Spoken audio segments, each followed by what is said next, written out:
A nossa palavra nesta noite, nesta manhã, ela tem um propósito em 3 áreas. Primeiro, dar a você a sensibilidade, a segurança da sua salvação.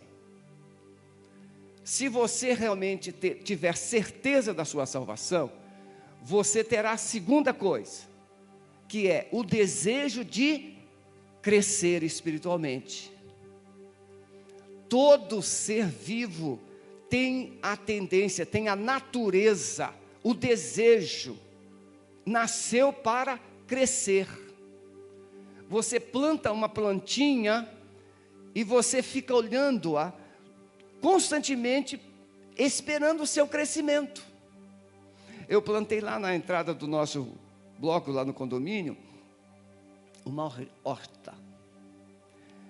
Mas pastor, pode? Não pode, o condomínio fez uma exceção para mim. Então eu fiz floreiras com couve, com salsinha, cebolinha, e aí ficou um cantinho assim, eu joguei um saco e meio de terra e plantei pé de pimentão, cebolinha, salsinha, coentro e hortelã para fazer chá à noite. Irmãos queridos, aquele pé de pimentão pequenininho foi crescendo. Hoje, agora, ao sair, eu mostrei a minha esposa, ele está com vários pimentões pequenininhos. Veja, antes eu queria o crescimento do pé do pimentão. Agora eu estou vendo o pimentão em miniatura. E eu estou querendo que o pé já não é mais a minha preocupação, não é o meu foco. É o quê? O fruto. Assim é a salvação. Nós somos, junto com Jesus, a videira. Somos os galhos da videira. Tivemos que crescer, desenvolver, receber algumas podas. Mas a videira tem uma finalidade: produzir a uva. Vocês que não perceberam ainda, passem ali no hall, na entrada principal.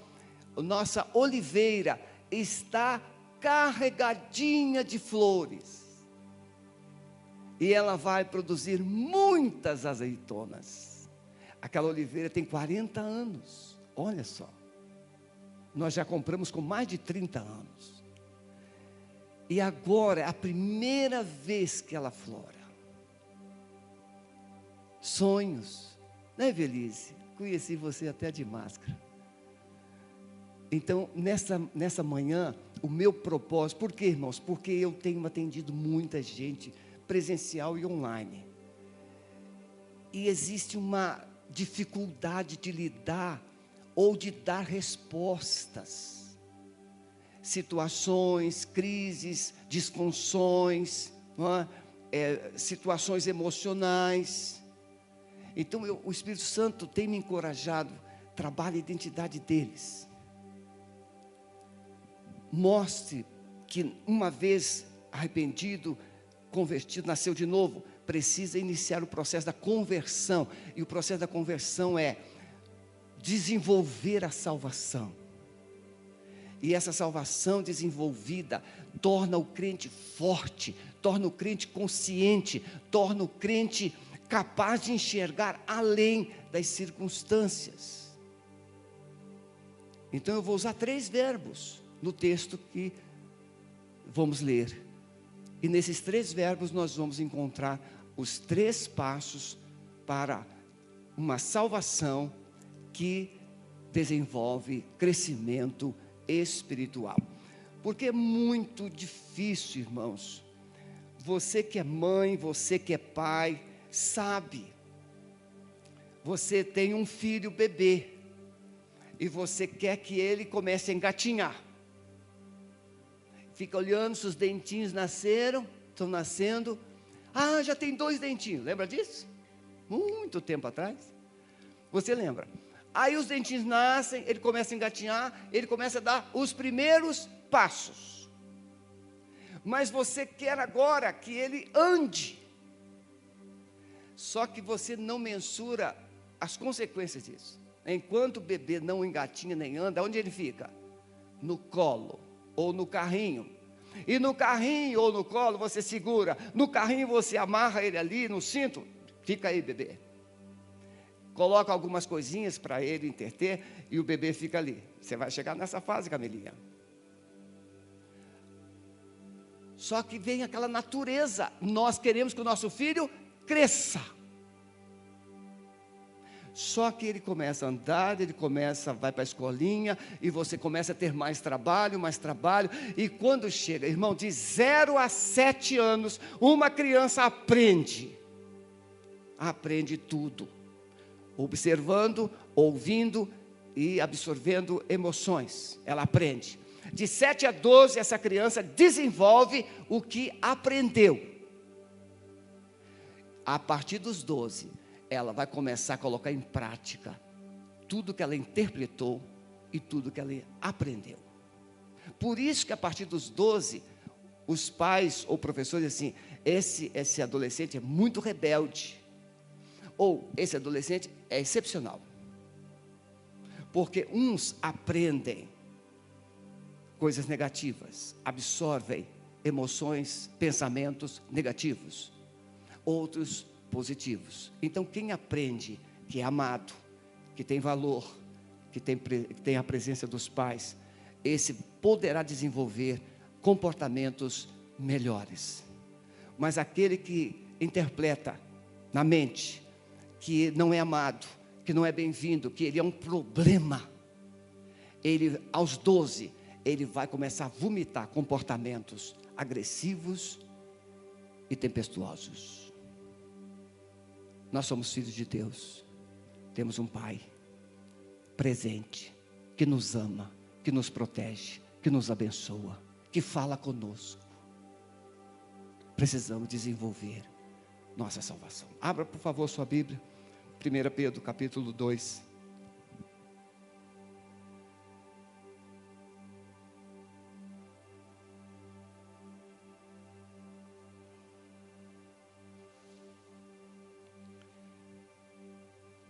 Deixando, pois, toda malícia, a partir do verso 1, e todo engano, fingimentos e invejas, e todas as murmurações. Então veja, deixar, primeiro verbo. Segundo, desejai afetuosamente, como meninos novamente nascidos, o leite racional, não falsificado, para que por ele vades crescendo, se é que já provaste que o Senhor é benigno. Terceiro verbo, chegando-vos para ele, pedra viva, reprovada na verdade pelos homens, mas para com Deus eleita e preciosa. Vamos ficar só até aqui.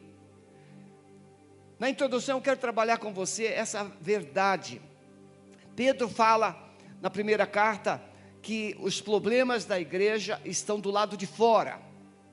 São as pressões, são as perseguições. Irmãos, eu já falei isso aqui muitas vezes, bastante vezes mesmo. Nós do Ocidente não temos noção do que é viver uma vida cristã debaixo de perseguições. Se uma autoridade, se um ministro sinaliza alguma coisa contra a igreja, a gente já fica cheio de mimimi. Nós somos ainda muito criancinhas na fé, no Ocidente. Por quê? Porque nós criamos a falsa ideia, o falso conceito de que nós somos intocáveis. Afinal de contas, somos filhos de Deus. Já somos abençoados, somos mais do que vencedores. Então, se alguém se torna agressivo ou intimidador, a gente logo quer que Deus mate ele. E quem aqui, com todo respeito, com todo carinho, quem aqui que já não orou por alguma autoridade morrer? Não precisa levantar a mão. Nem os que estiverem em casa. Porque algumas autoridades que odeiam Deus, que odeiam a vida cristã, que odeiam a palavra, que odeiam alguns princípios e valores, e você acha que eliminando aquela pessoa, você vai resolver o problema. O diabo levanta mais 1 milhão.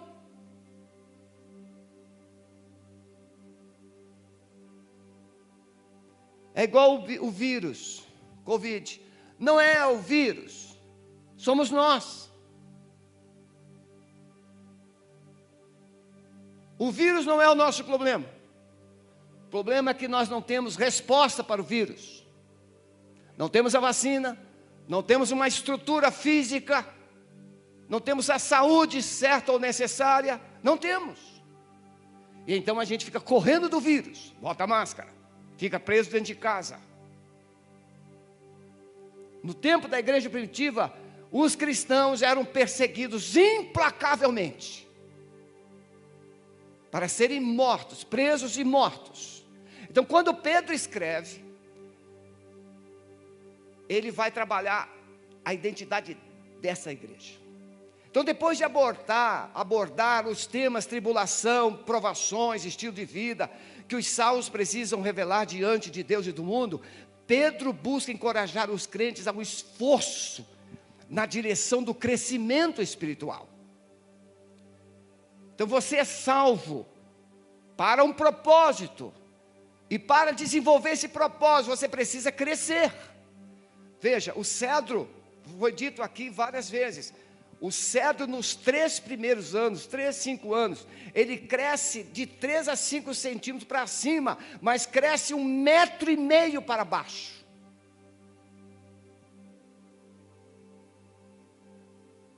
E somente depois é que ele começa a desenvolver a sua estrutura visível. Antes ele estabelece uma estrutura no subsolo, para depois estabelecer uma estrutura visível. Assim deve ser a vida cristã. Não há como a gente resistir pressões do mundo, das trevas, sem um crescimento espiritual que nos leve a uma vida de intimidade com Deus e, consequentemente, resistência ao mundo das trevas. Nós não fomos chamados para sermos intimidados, nós fomos chamados para nos posicionar. Veja, a luz não se importa se as trevas é brandas ou assim bem densas. Seja trevas bem densas ou uma meia, a luz chega e se impõe, ela se estabelece, porque luz é luz, e a Bíblia diz que Deus é luz e que você e eu somos luz. Então um cristão não deve desenvolver uma dificuldade, uma fragilidade diante das trevas. Não, perdão, diante das trevas. Porque às vezes a gente, é igual minha filha fica de olho em mim. Pai, o senhor falou 5, o senhor falou 2, mas fez assim. Então Pedro procura encorajar os cristãos, que os salvos não podem ficar o quê? Passivos. Irmãos queridos, olha como tudo tem a ver com a vida cotidiana. Mamãe dá comida na boquinha do bebê, né? Mas se o bebê já tem 1 ano, ele não pode segurar a mamadeira? Ensina ele a segurar a mamadeira. A minha filha faz isso. O Josué está com 1 ano, fez agora 1 aninho. Faz a mamadeira, entrega na mãozinha dele e ele fica lá, mamando. Quando acabou, e ele vai fazer as coisinhas dele. Agora imagine a mamãe dar mamadeira 1 ano, 2 anos, e tem alguns bebês de 5 anos com mamadeira, e por que não dizer que tem alguns bebês de 35 anos? Mamãe, o que a gente vai comer hoje? Tem ou não tem? Tem. Eu já disse, o meu pai, eu perdi minha mãe com 7 anos, o meu pai, no final de semana, ele que fazia comida. Meu pai era um exímio cozinheiro, ele fazia aquela travessa de bife, aquela cebolada em cima, bom para você agora, às 11 horas assim, aquela vontade, né, Marivaldo? Aquela vontade de comer, aquelas... Irmãos, a gente critica o povo do Egito, saudade de cebolas e alho. Aqui você não tem saudade de cebola e alho?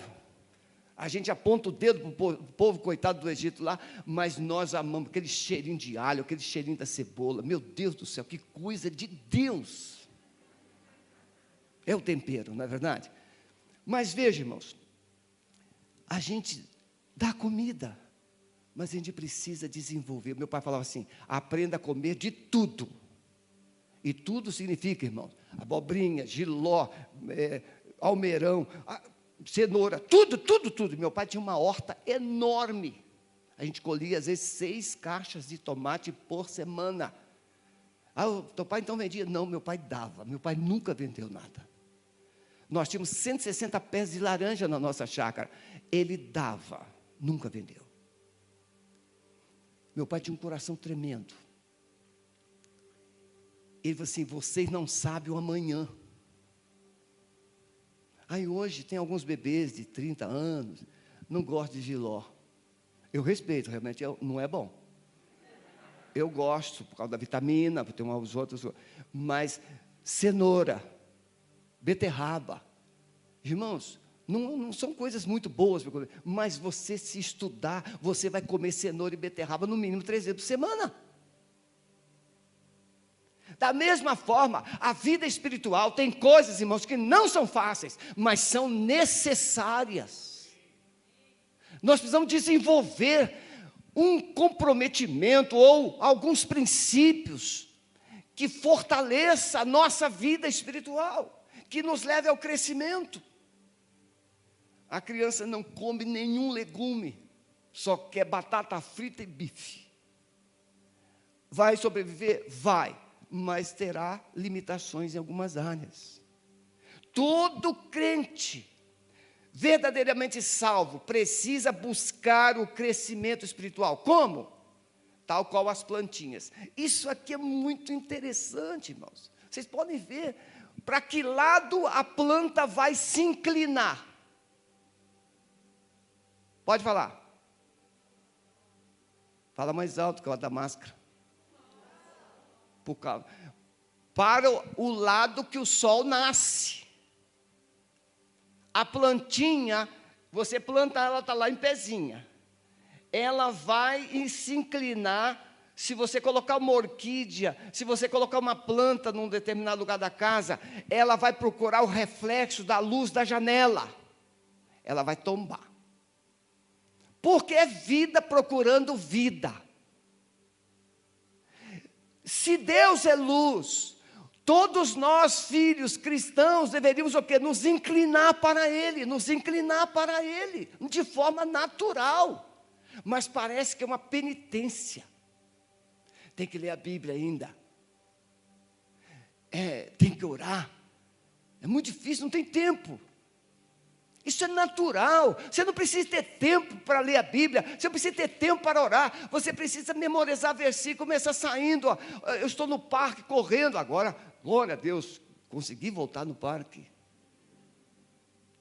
Depois de 5 meses, voltei no parque. De máscara. Claro que ela fica aqui. Não tem como a gente correr de máscara, meu Deus do céu. Só se for para o bombeiro depois buscar a gente lá. Mas veja, você desenvolve, você precisa crescer fisicamente, espiritualmente, emocionalmente. Então, irmãos, eu sei que a nossa hora é um desafio, mas eu vou chegar lá. Estou sem relógio.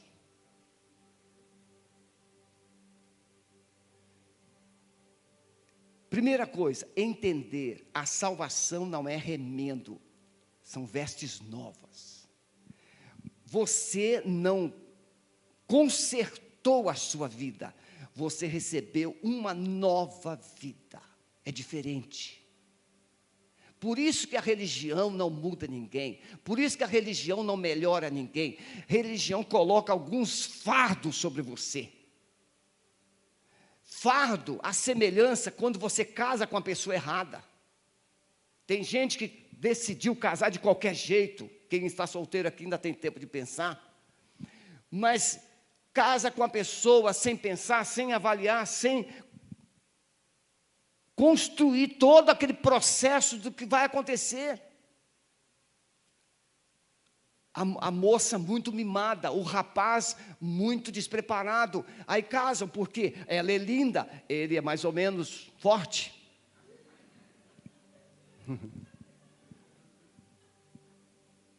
Aí você casa, de repente você precisa de alguém maduro do seu lado. O que acontece? Você está lá com um bebê do seu lado. Agora, Camilinha vai ter bebê. Tem que ser macho. Porque imagine se ela tiver que fazer tudo. O marido tem que ter capacidade de preparar uma mamadeira, de trocar uma fralda. Mas isso é só coisas assim facinhas. Mas enfrentar as crises, tomar decisões, exige uma mente responsável, e ninguém é responsável da noite para o dia. A responsabilidade, ela é desenvolvida com pequeninas tarefas, mas que tem que ser cumpridas. A mamãe e o papai pedem conta, e eu conheço, tem uma ovelha aqui que eu sei que é boa de pedir conta, não vou falar o nome, claro, mas cada um que é bom em pedir prestação de conta, o filho, a filha, vai aprender a desenvolver as suas funções. Dever de casa, não é verdade? A vida. Então, essa salvação, Pedro diz, deixando, o que é que nós precisamos deixar? Tem coisa, irmão, o crente, para ele se tornar filho de Deus, a pessoa para se tornar filho de Deus, ele tem que se despir do velho homem para se vestir do novo. Não é colocar um remendo onde está furado. Roupa caipira. Ninguém deita remendo de pano novo em roupa velha, porque semelhante remendo rompe a roupa e faz maior a rotura. Nem se deita vinho novo em odres velhos. Aliás, rompem-se os odres, entorna-se o vinho e os odres estragam-se. Mas deita-se vinho novo em odres novos, e assim ambos se conservam. Precisamos entender que a semelhança do casamento, irmãos, a salvação implica deixar para trás para viver o novo. Você já viu mãe que fica se intrometendo na vida da filha ou do filho depois do casamento? Irmão, me perdoe, não estou aqui para criticar, não. A nora vai trocar a cortina e está lá. Estou doido para falar um nome aqui, mas não posso. Aquela distinta senhora aparece e diz assim: azul fica bonito. Alguém pediu a tua opinião? Quem é que tem que escolher a cor da cortina da casa? A dona da casa, a mulher. Nem marido escolhe isso. Pode ser até que tenha bom gosto, mas não é ele que escolhe, é a mulher. Se a mulher estiver feliz com a colcha da cama, com a cortina da parede, ela vai ser uma bênção. Para que você vai ficar dando pitaco onde não é tua cara? Casamento, deixará o homem, seu pai, sua mãe, apegar-se a unir-se à sua mulher, e os dois serão uma só carne. Deixará. Tem que deixar para trás. Tem que deixar pai, tem que deixar mãe, tem que deixar aqueles hábitos de criança na casa dos pais e assumir uma postura de homem, de mulher maduro, para viver um propósito de construir uma família. Assim, irmãos, é a vida cristã. A gente não vem para a igreja com o nosso saco de coisa velha nas costas. A gente vem para a igreja porque Jesus tomou na cruz todo o nosso passado, todo o nosso lixo, toda a nossa inclinação para o pecado. Jesus tomou. Pedro fala aos cristãos que é preciso deixar para trás hábitos e comportamentos da velha vida, deixando, pois, toda malícia, engano, fingimentos, invejas, murmurações. Isso é coisa de gente sem o Espírito Santo. Ciúme. Irmãos, eu respeito muito os ciumentos, mas eu odeio o ciúme. Presta atenção. A pessoa que tem ciúme, ela está dando um certificado de fracasso para si mesma. Não precisa ser metido ou metida. Não precisa ser orgulhoso ou orgulhosa. Mas precisa ter identidade. Você pode dizer para mim que eu sou feio, que eu sou velho, que eu sou magro, que eu sou esquisito, que eu sou um pastor.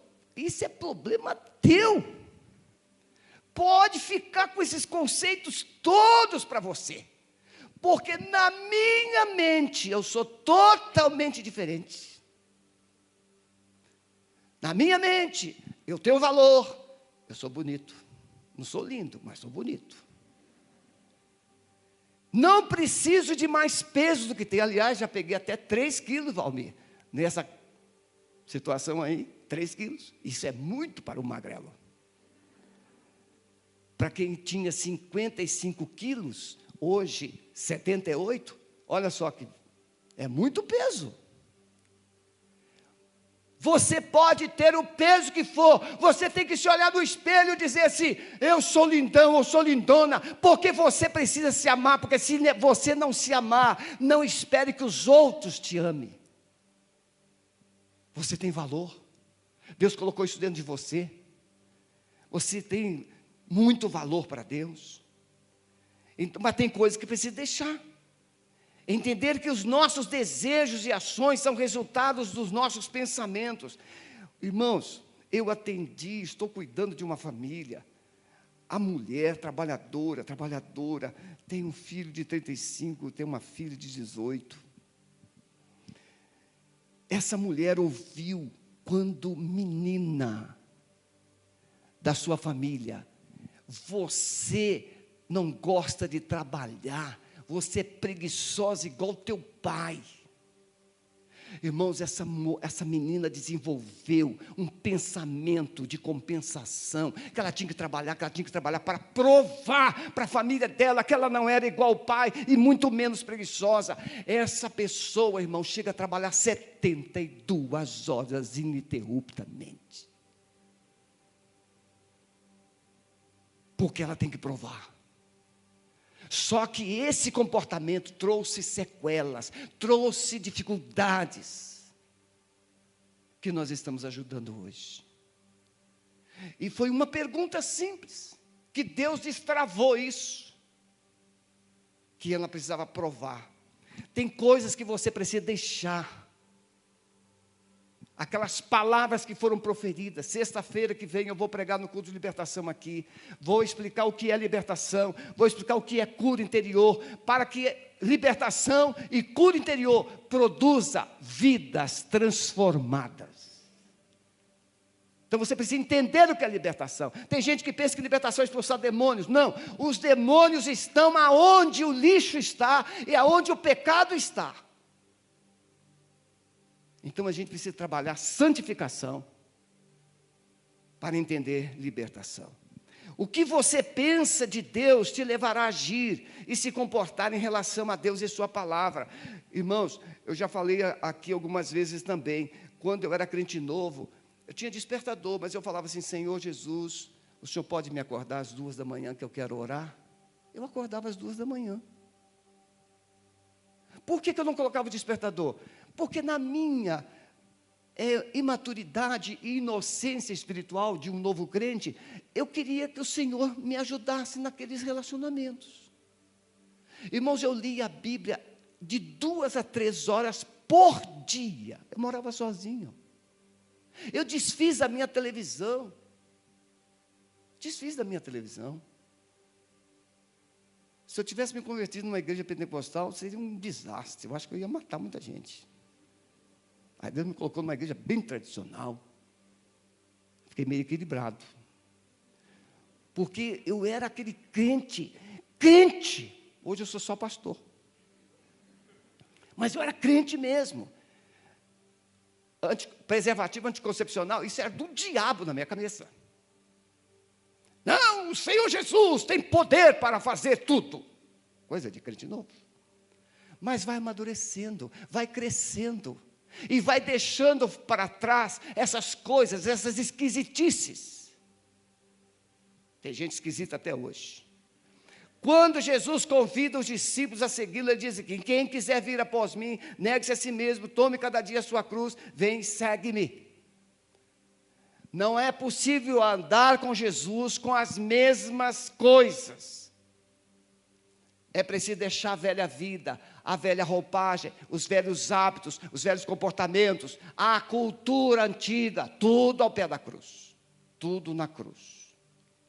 Não é possível ser habitação do Espírito Santo e viver com as mesmas coisas. Imagine, todo rapaz, com raras exceções, Dona Sueli, uma delas, Sueli só namorou eu, glória a Deus. Mas veja, todo rapaz, toda moça, com algumas exceções, namorou uma moça antes de casar, ou namorou um rapaz antes de casar. Aí imagine, você está lá na cama, e aí você começa, pois é, a Maria, né, ela tinha um hábito assim, você começa a falar da Maria, a tua mulher te mata. Ou a Maria começa a falar assim, pois é, ele tinha um hábito e você começa a falar dos hábitos do ex. Irmãos, a gente tem coisas novas, a gente tem assuntos novos, a gente tem até hálito novo, porque muita gente, antes de aceitar Jesus, era fedido. E se é uma coisa que eu tenho ensinado ao povo de Deus, é que crente tem que ser cheiroso, tem que ser educado, tem que ser trabalhador, senão eu tenho minhas dúvidas se é crente. Crente que não cheira bem, crente que não é educado, e crente que não é trabalhador, eu tenho minhas dúvidas. Por isso precisa passar por libertação. Libertação da preguiça, libertação, não é, da ausência do cheiro. Entender que a salvação é viver verdades de Deus. Jesus diz assim: na verdade vos digo, quem ouve a minha palavra e crê, tem a vida eterna. Mas Jesus diz assim, os seus discípulos que criam nele: se vocês permanecerem na minha palavra, verdadeiramente sereis meus discípulos, e conhecereis a verdade, e a verdade vos libertará. Irmãos, quando a gente lê, a gente vai falar isso para as pessoas, mas pastor, eu não entendo, eu leio, mas não entendo. Você não precisa entender a bendita receita, você não precisa entender aquele papelzinho que tem dentro da caixa lá, como é que chama aquele lá, doutor? A bula. Você não entende nada do que aquela bula fala, muito mal o nome do remédio, mas o médico diz para você tomar, e você toma. Seu abençoado, toma ou não toma? Toma, e pode doer a injeção, pode ser amargo o remédio, pode ser de 20, 30, 50 dias para você tomar, você toma todo o remédio, porque você quer se curar. Aí a Bíblia, você pega a Bíblia, eu não entendo, leia todo dia, porque no mínimo, os demônios vão sumir da sua vida, porque se você não entende, os demônios vão entender. Estou falando bravo? Um pouquinho. Mas veja, por quê? Eu tive uma experiência tremenda. Eu estava no gabinete atendendo uma pessoa, e ela falou assim, pastor, eu não sei o quê, a Bíblia, eu falei assim, você precisa ler a Bíblia, porque a Bíblia é a palavra de Deus, a Bíblia é a boca de Deus. Quando eu falei isso, essa mulher ficou endemoniada. A Bíblia é boca de Deus. Então, se você está na sua casa, comece a ler a Bíblia em voz audível. Comece a ler a Bíblia em voz audível. Comece a falar versículos. Comece a profetizar. Comece a declarar a presença de Deus dentro da sua casa. Pedro está dizendo isso. Jesus disse: a vida eterna é essa, que te conheçam a ti só, como único Deus verdadeiro, e a Jesus Cristo a quem enviaste. A vida eterna não é simplesmente um pensamento. A vida eterna é uma pessoa. Irmãos, isso aqui é muito importante. Eu creio, eu tenho vida eterna. Você não tem vida eterna sem Jesus, porque a vida eterna é Jesus. Se você não tem, o apóstolo João escreve lá na primeira epístola: aquele que não tem o Filho de Deus não tem a vida, mas aquele que tem o Filho de Deus tem a vida eterna. Então a vida eterna não é só uma crença, a vida eterna é uma presença. Se você não tiver a presença de Jesus, pode esquecer céu, pode esquecer. Santifica-os na verdade, a tua palavra é a verdade. Por isso, irmãos, não podemos fingir que somos cristãos. Somos cristãos. E seremos perseguidos por isso, seremos incompreendidos por isso, seremos criticados por isso. A palavra hipocrisia deriva-se do mesmo vocábulo que é traduzido por ator, ou seja, alguém que representa num palco. Por isso que o escritor bíblico, tanto Pedro quanto Paulo e outros, eles vão falar sobre hipocrisia. Gente que fica representando um papel. Meus amados, o ator, muitas vezes, que é aplaudido por multidões, é a pessoa mais solitária que existe. Nós não, irmãos. Nós vivemos no meio do povo de Deus, nós vivemos no meio dos anjos, nós vivemos na presença do Deus Todo-Poderoso. Não dá para a gente ficar representando diante de Deus. Você pode representar como cônjuge, você pode representar como filho, você pode representar como pai, mas você vai falhar. Não tem como a gente ser uma artista espiritual. Eu estava, irmãos, recentemente assistindo um vídeo, a entrevista do ex-pastor Kleber Lucas. Não sei se ele está no 4º ou no 5º casamento. Pode cantar bem, irmãos. Pode ser um dos maiores poetas da música gospel. Mas não vai me convencer.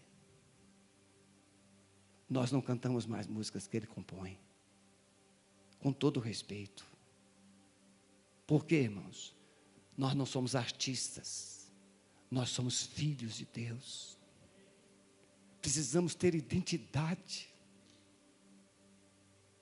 E parece que é tudo normal, como o entrevistador ainda passa uma ideia de que a igreja é careta, que a igreja é boba, que a igreja é isso.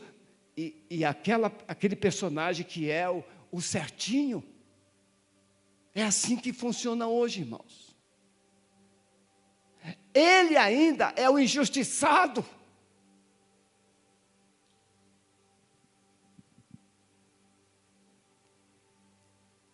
Segundo lugar, meus irmãos, entender que uma casa vazia é um convite para voltar ao passado. Jesus fala isso. Jesus fala que um valente, ele vem e domina a casa, domina o valente da casa.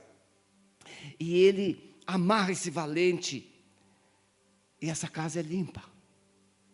Mas aqueles espíritos saem. E eles ficam um determinado tempo fora. Depois eles retornam. E se aquela casa estiver vazia, eles chamam outros espíritos piores. E a casa fica pior do que antes. Você pode comprar uma casa, você pode construir uma casa, você pode reformar uma casa, mas você também terá o quê? Que mobiliar a casa. E a mobília é proporcional ou à conveniência de cada um. Tem gente que gosta de muitos móveis. Tem gente que gosta de poucos móveis e mais espaço. Mas você vai ter que mobiliar a casa.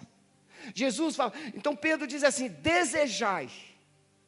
Irmãos, se tem uma coisa que a gente tem é desejo. Quando nós falamos de amor, amor eros.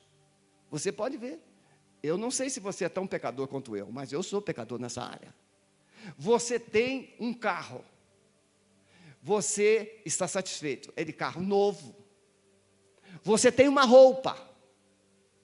Você tem coisas que você gostaria de ter e agora tem. Só que aquele carro, ele tem um período de validade na sua mente. Até a mídia começar a colocar lá um modelo novo. Você chega numa vitrine. Você já viu roupa feia na vitrine? As mulheres olham, os olhinhos brilham.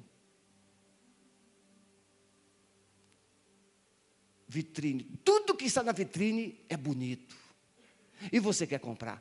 Ação social, isso aqui, irmão, não é crítica, são fatos. A ação social recebe roupas no papel da loja,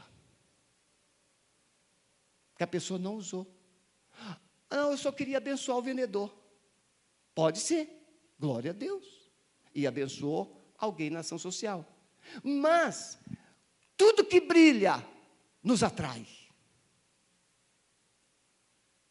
E Pedro vai dizer que nossos desejos agora são outros. Ele diz: desejai afetuosamente como meninos novamente nascidos o leite racional. Irmãos, o que é que um pecador, o que é que uma pessoa sem Deus pensa, principalmente solteiro, uma pessoa sem Deus pensa na sexta-feira? Tem até música sobre isso. Sexta-feira é dia de quê, irmãos? Dia de balada, dia de cerveja, dia de você sair. Esse é o conceito que tem. E eu não estou aqui condenando, não, só estou colocando um fato cultural.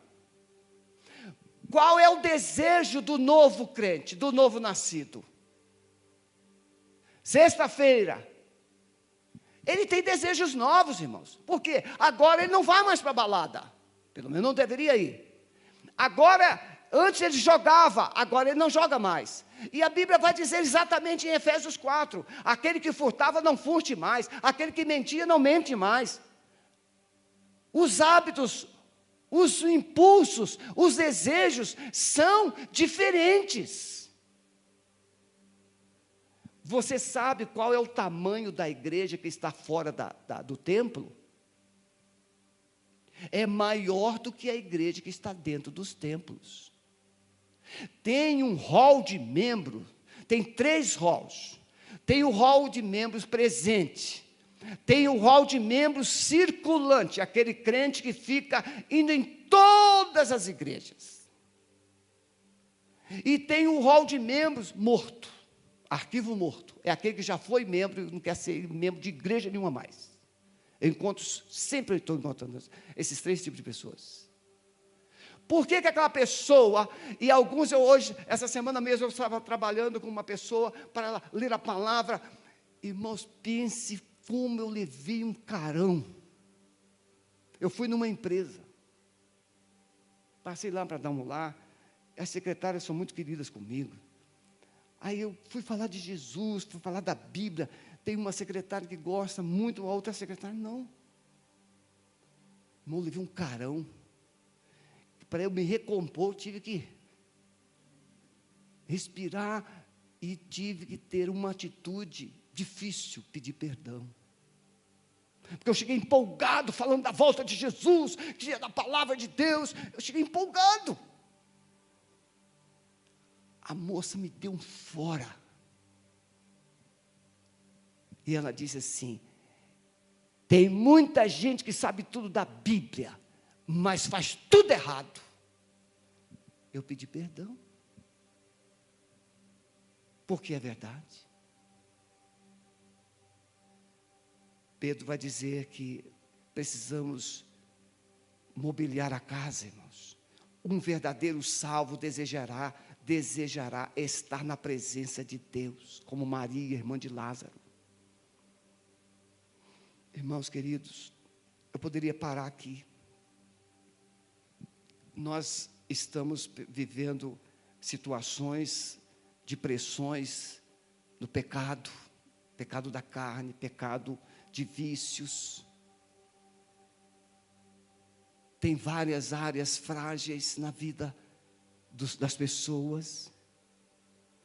Por exemplo, um homem me procurou: pastor, eu não consigo deixar de ver, deixar de olhar, mas olhar o quê? Eu disse: eu estou passando, se eu percebo uma mulher, eu tenho que olhar para a mulher. Eu disse: não é pecado olhar para a mulher, você precisa analisar a intenção de você olhar, e você olhar é uma coisa, continuar olhando é outra coisa.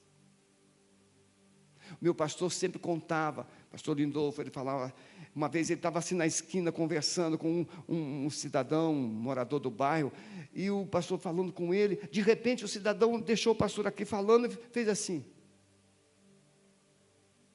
até a mulher ir embora. Aí, quando ele ele nem percebeu que estava conversando com o pastor. Quando ele percebeu, pastor, me perdoa. Aí o pastor, não, sem problema. Por quê? Porque a pessoa está aprisionada nisso.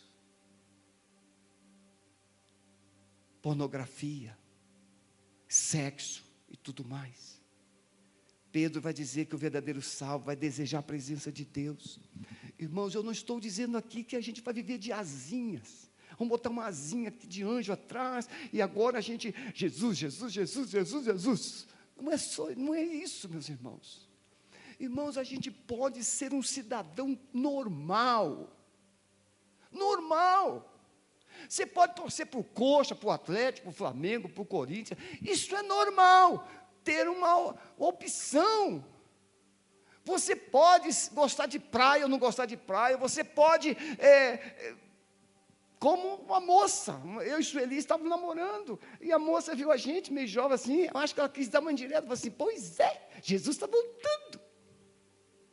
E tem homem que dorme de sunga. E se Jesus voltar, como é que ele vai ficar? Aí eu falei assim, pois é. Tem gente que toma banho sem roupa. E se Jesus voltar, como é que vai ficar? É muita besteira, meus irmãos. Sim ou não? É. Nós podemos ser pessoas normais, mas com uma mente de Deus. É diferente. Essas bobagens, essas criancices. É você estar lá no meio de políticos diferentes, mas você é de Deus. Na hora que vem uma ideia maluca, você fala assim, eu não concordo, porque os meus princípios não se harmonizam com isso. Você pode ser um professor e você vai discordar de ensinar que o homem veio do macaco. Porque você tem um princípio chamado Palavra de Deus. E Deus diz que Ele criou o homem, não é o macaco. Coisas normais para a cultura são coisas anormais para cristãos. Mas você está aí, não precisa ser um ET. Precisamos considerar que o alimento que estamos desejando, olha, também já contei essa ilustração aqui. O camarada levava 2 cães para a rinha, um branco e um preto. E numa semana ele apostava no branco, o branco ganhava. Na outra semana apostava no preto, o preto ganhava. E o camarada observou, até que um dia ele não conseguiu mais. Falou assim, por que você sabe qual é o cão que ganha? Ele falou assim, aquele que eu alimento. O cão que eu quero que ganhe, eu alimento durante a semana, o outro eu deixo preso e com fome. Sabe por que muitos cristãos estão perdendo a batalha? Porque não se alimentam de Deus. Não se alimentam da palavra, não se alimentam da presença. Irmãos, como é que nós podemos resistir um momento de adoração desse? A presença de Deus, a presença de Deus, a presença de Deus. Você se derrete como cera. Vai lá no seu quarto, coloque uma música que você goste. Comece a andar, comece a conversar com o Pai, comece a conversar com o Espírito Santo e diga para Ele, Senhor, eu estou aqui, eu sou meio complicado, mas o Senhor descomplica, melhora esse modo de eu pensar, Senhor. Conversa com Ele.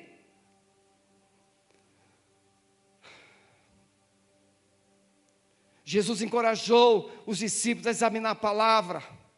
Por isso nós devemos entender que o verdadeiro alimento produzirá o desejo de revelar a verdadeira salvação. Desejai afetuosamente, desejai. Ai, irmãos, a palavra. Eu fico pensando, irmãos, quando eu era já recém-casado, eu ia fazer compras com a dona Sueli. Eu pegava a Bíblia, ia para o supermercado. Irmãos, eu era meio doido. Só podia ser. Eu ia para o supermercado fazer compra com a Bíblia na mão. Botava a Bíblia no carrinho, na hora de passar a compra, botava a Bíblia primeiro. Era eu. E aí, melhorei um pouquinho, mas a Bíblia estava lá. Aí fui ser capelão de escola, voluntário.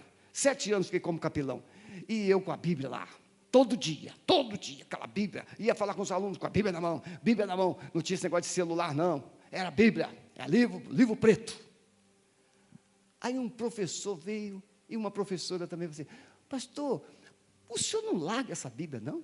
Se não sei, não consigo. De uma forma instintiva, vou sair, cadê minha Bíblia? É natural. Quem ama, irmãos, não sai de perto. Quem ama, não esquece, não deixa para trás. Às vezes a gente esquece até o filho na escola, esquece o filho na igreja. Eu e o senhor já esquecemos a Lília umas 2 vezes. Chegamos em casa, cadê a Lília? Voltamos para pegar.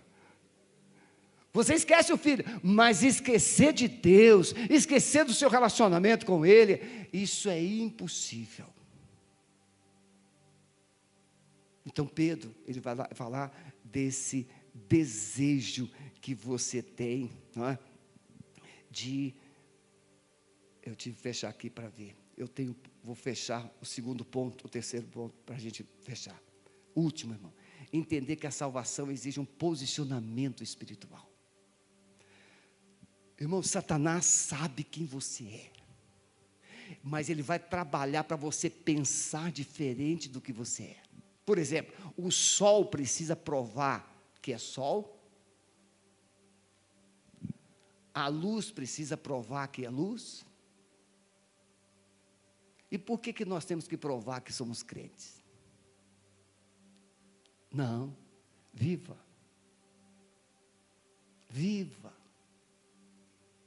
O diabo, quando olha para você, ele não vê esse pedaço de carne, feio ou bonito. Ele vê a glória de Jesus, porque Ele é Espírito. Ele vê o brilho de Jesus na sua vida, ele vê a presença do Espírito Santo na sua vida. Por isso que lá no seu trabalho, aquele endemoniado, aquela endemoniada que tem lá, quando olha para você, fica irada, e você nem sabe explicar, e não quer aprender. Aquela pessoa te irrita o tempo todo. Não é você, é o Jesus que ela está vendo em você. E esse Jesus irrita aquela glória, porque ela está debaixo de um jugo de trevas, ela está no engano, e toda vez que ela te vê, ela se sente incomodada, irmãos. Passe um tempo, irmão, num quarto escuro, passe um tempo num lugar sem luz, e depois simplesmente abra a janela, ou acenda uma luz bem forte no quarto. Você vai ver como que isso é ruim.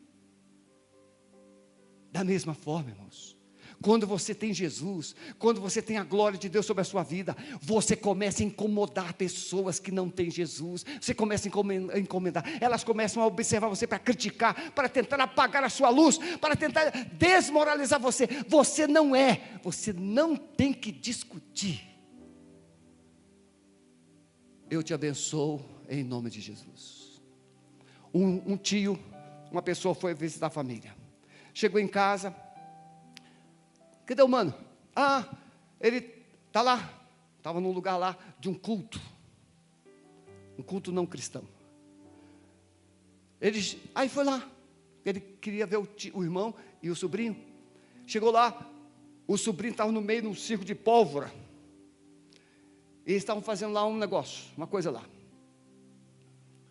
E aí de repente ele foi visto, e aquelas pessoas disseram assim: não, fora, você não pode entrar aqui não. Aí ele disse: desculpe, mas de onde ele estava assim, que a paz de Deus esteja sobre esse lugar, e foi embora.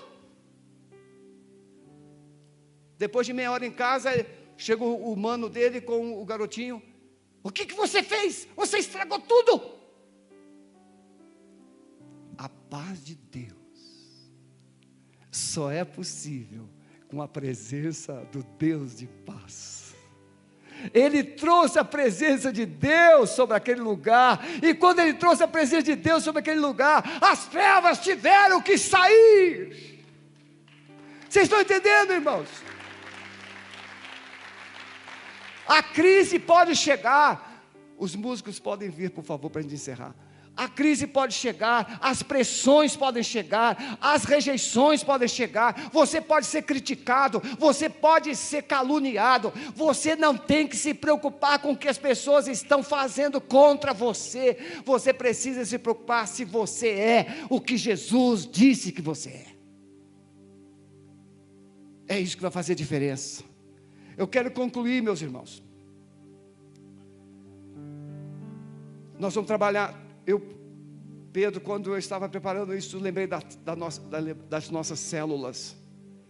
E nós temos trabalhado muito. Na minha célula, nós já temos mais de 60 pessoas. Online, claro. Salvação é viver a identidade de Deus. Você é filho. E quando alguém vê você, sabe que você é de Deus. Ou pelo menos precisa saber que você é de Deus. Mas todos quantos o receberam, deu-lhes o poder de serem feitos filhos de Deus. Todos que são guiados pelo Espírito, esses são filhos de Deus. Somos povo de Deus, somos família de Deus. Temos uma missão. Nós estamos aqui, irmãos, mas temos uma missão. Você que ainda está em casa, nós temos uma missão. Assim resplandeça a vossa luz diante dos homens, para que vejam. Vós sois o sacerdócio real, a nação santa, o povo adquirido, para que anuncieis as virtudes daquele que vos chamou das trevas para a sua maravilhosa luz. Temos uma missão, mas ela começa com a salvação. Pastor, o que eu faço para ser salvo? Você precisa reconhecer que é pecador.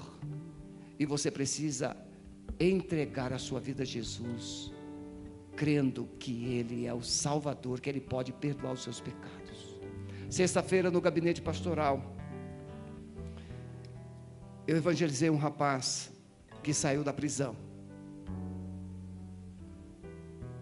E eu disse para ele: você já entregou a sua vida a Jesus? Ele disse: não. Eu expliquei o plano de salvação para ele, mostrei o amor de Deus para ele. E falei assim: olha, você lê a Bíblia? Não, só quando estava preso. Será que você precisa ser preso para ler a Bíblia? Vá para casa hoje, pegue a Bíblia da sua mãe e comece a ler. Não entendo nada, você não precisa, Deus vai te ensinar. Mas eu quero te fazer uma pergunta novamente. Você quer entregar a sua vida a Jesus? Eu quero, pastor. Ele entregou a vida a Jesus. Quais serão os passos? Não sei, irmãos. Uma plantinha do lado da outra, da mesma espécie, crescem em proporções diferentes. Uma desenvolve, eu sei, acabou a hora. Cresce mais, cresce menos, mas cresce. Eu gostaria de perguntar aqui nesse auditório, e você que está em casa: você já é salvo? Se você não sente certeza que já é salvo, você gostaria de ser salvo por Jesus nesta manhã? Fique em pé onde você está, eu quero orar por você. Se você está aqui, não tem certeza da sua salvação, mas quer ter essa certeza, essa paz da presença de Jesus, fique em pé, eu quero orar por você. Eu quero ter essa certeza. E se você está em casa e você ainda não entregou sua vida a Jesus, coloque no chat agora: eu estou entregando a minha vida para Jesus. Vamos ficar em pé, vamos cantar encerrando o nosso culto. Amado Espírito Santo, nós abençoamos os teus filhos, entregamos, Pai, cada um nas tuas mãos. Pedimos que aqueles que estão conectados sejam alcançados de uma forma poderosa e sobrenatural, para que entendam a tua palavra, desejem realmente as coisas do céu e sejam testemunhas vivas do Senhor aqui na terra. Nós abençoamos os teus filhos no poder do nome de Jesus. Amém? Depois do louvor, o Jefferson virá para explicar todo o processo que nós temos na nossa saída. Deus a todos abençoe.